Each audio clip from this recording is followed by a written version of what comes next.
Hello, শুনতে পাচ্ছ? ও, আমি ভুলে গেলাম। তুমি শুনবে কি করে? তুমি তো আর আমাকে কল করো না। জানো তো, আজকাল নিজেকে বড় একা মনে হয়। কারণ সময়ের সাথে সাথে সব বন্ধুদেরকে কেন জানি না হারিয়ে ফেললাম। অন্যদের আশেপাশে যখন দেখি যে তাদের কত বন্ধু, তাদের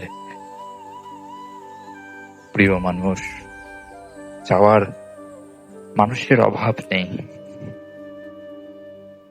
আমি এখন রাস্তা দিয়ে হাঁটছি, তাই ভাবলাম যে তোমার কল আসার অপেক্ষা না করে কিছু কথা এই ভিডিওর মাধ্যমেই তোমার কাছে পাঠিয়ে দিই। যদি কোনোভাবে এই ভিডিওটা তোমার কাছে চলে যায়। এই দেখো, আমি এখন কোথায় আছি জানো? আমি এখন আছি সেই লেকের পাশে, সেই সিটে যেখানে তুমি আর আমি বসে থাকতাম। সামনে থেকে সেই বোট যে যাচ্ছে, তুমি শুনতে পাচ্ছ তার আওয়াজ? ও, আমি আবার বলে যাচ্ছি, তুমি শুনবে কি করে? তুমি তো আর কলে নেই। আচ্ছা, যদি এই ভিডিওটা দেখো তাহলে প্লিজ একটু এই আমার মনের কথাগুলো শুনে নিও। হয়তো কিছুটা তোমাকে বিরক্ত করেছি। যখন আজ সবকিছু শেষ, তখন এইসব কথার কোনো মানেই হয় না। তোকে বলে যে অর্পণ, তোর গলার আওয়াজ খুব ভালো, তুই আওয়াজ দিয়ে কিছু একটা কর। সত্যি বলতে আওয়াজ ভালো, মনের এই ব্যথাগুলোকে কি করে সবার সামনে আনবো তা জানি না, কিন্তু তাও একটা চেষ্টা করছি। সামনে থেকে বোটের আওয়াজ, নৌকার, পাখির, আশা করছি তুমি শুনতে পারছো। দেখো, বৃষ্টির আওয়াজ তুমি শুনতে পাচ্ছ। সেই কোনো একদিন বৃষ্টি পড়ছিল, তুমি আমি সেই বৃষ্টিতে ভিজছিলাম। আজ এই বৃষ্টি আছে, আমি আছি, শুধু নেই বলতে তুমি নেই পাশে। জানো তো, আমার যায় আসে না এই ভিডিওটা কজন দেখলো। একজন দেখুক, দুজন দেখুক, অথবা কেউ নাই বা দেখুক, কিন্তু যদি তুমি দেখো, আমার সত্যি খুবই ভালো লাগবে। আমার এইটুকু ভেবে ভালো লাগবে যে যে কথাগুলো আমি তোমায় বোঝাতে চেয়েছিলাম, বলতে চেয়েছিলাম, সেগুলো আমি তোমায় বলতে পেরেছি। এছাড়াও হাজারো কথা, হাজারো অনুভূতি এই মনে বসে আছে, করে যে তোমায় বলবো তা জানি না। আচ্ছা, তুমি কেমন আছো? তোমার সাথে তো আজকাল কথাও হয় না। আচ্ছা, তোমার প্রিয় মানুষটি কেমন আছে,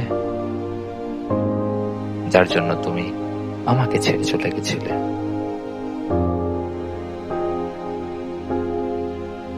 সে একজন ক্যামেরাম্যান ছিল, ছবি তুলতে ভালোবাসতো। তার কাছে বাইক ছিল, টাকা ছিল, আমার কাছে কিছুই ছিল না। শুধু বলতে ছিল তোমার প্রতি ভালোবাসা।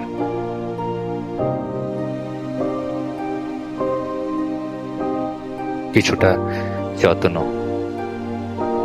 কিছুটা মায়া। পরে ভেবে হাসিও পেত জানো, যে তোমার আসল নাম আমি জানি না। আমি তোমার নাম নিয়ে সবার সামনে তোমাকে অপমান করব না। যেখানে থাকো ভালো থাকো। হ্যাঁ, সে ঠিক যে তুমি আমাকে অনেক বড় বড় অনেক খারাপ কথা বলেছ, কিন্তু যে সময়, যে অনুভূতি, যে মুহূর্ত আমি আর তুমি কাটিয়েছিলাম, সেগুলো আমার কাছে খুবই গুরুত্বপূর্ণ। এই দেখো, বলতে বলতে বৃষ্টিও শুরু হয়েছে। তুমি শুনতে পাচ্ছ বৃষ্টির আওয়াজ?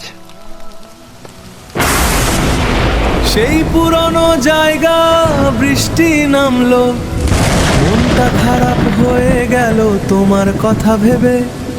চোখের জল আর বৃষ্টির জল মিশে এক হয়ে যায়। এই বৃষ্টির মেটো গন্ধ, তোমার হাত, তোমার কানের পাশ থেকে যাওয়া সেই চুল, তোমার চোখের সেই নেশা, তোমার গায়ের সেই গন্ধ যেন আজও মনে পড়ে। হ্যাঁ, ঠিকই যে আমি এখন সময়ের সাথে সাথে এগিয়ে গেছি অনেকটা। কতগুলি বছর বেরিয়ে গেছে, সবাই নিজের লাইফে দৌড়ে যাচ্ছে, এগিয়ে যাচ্ছে, কিন্তু আমি জানি না কেন সেই কোথাও একটা আটকে আছি, যে হ্যাঁ, একদিন তোমাকে ফিরতে হবে আমার কাছে। সত্যি কি তুমি আমার কাছে ফিরবে? আর যদিও ফিরবে, তখন আমি কি বলবো তোমাকে? আচ্ছা, তুমি যদি আমার জায়গায় থাকতে কি করতে? যদি আমার এই আওয়াজ তোমার কাছে যাচ্ছে, দয়া করে আমার এই প্রশ্নের উত্তর দিও। বৃষ্টি ভেজা পথে চলেছি একা, শুধু মনে পড়ে তোমার দেওয়া ব্যথা। যদি ফিরে এসে দেখো সবকে ভাজিও, তুমি আমায় ছেড়ে কথায় যাবে বলতো। এই বিষাদে আমার জায়গায় থাকলে কি করতে, বলবে কি ফিরে এলে? আমার এই প্রশ্নের উত্তর দিও, পারলে ফারে এসে উত্তর দিও, উত্তর দিও। ইদানিং আমি একটা চশমা কিনেছি, সেই চশমাটা পড়াও শুরু করেছি। জানি না সেই চশমায় আমাকে মানায় কিনা, কিন্তু সেই চশমা পরার একটাই কারণ, নিজের চোখ কারোর সাথে আবার জুড়তে চাই না। চাই যে সেই চশমার আড়ালে থাকা চোখের জল, কষ্ট, বেদনা যেন কেউ দেখতে না পায়। হ্যাঁ, জানি কিছুটা বোকা বোকা শুনতে লাগলেও কি করবো বল। আচ্ছা, অনেক সময় হয়ে গেল বুঝি, তাহলে আজকে রাখি। কোনো একদিন না হয় আবার দেখা হবে, কোনো একদিন না হয় আবার কথা হবে। সন্ধ্যা নামছে, একা বসে লাকের পাশে, মনের আকাশে তোর ছবি ভেসে আসে। ওই মেঘলাপ ছয়া যেন আমাদেরই কাহিনী, হারানো স্মৃতিগুলো আজও রঙিন। এত কাছের তবু দূরে, বহু দূরে, মনের ভিতরে শুধু ঘুরছে এই বিরাহর সুর।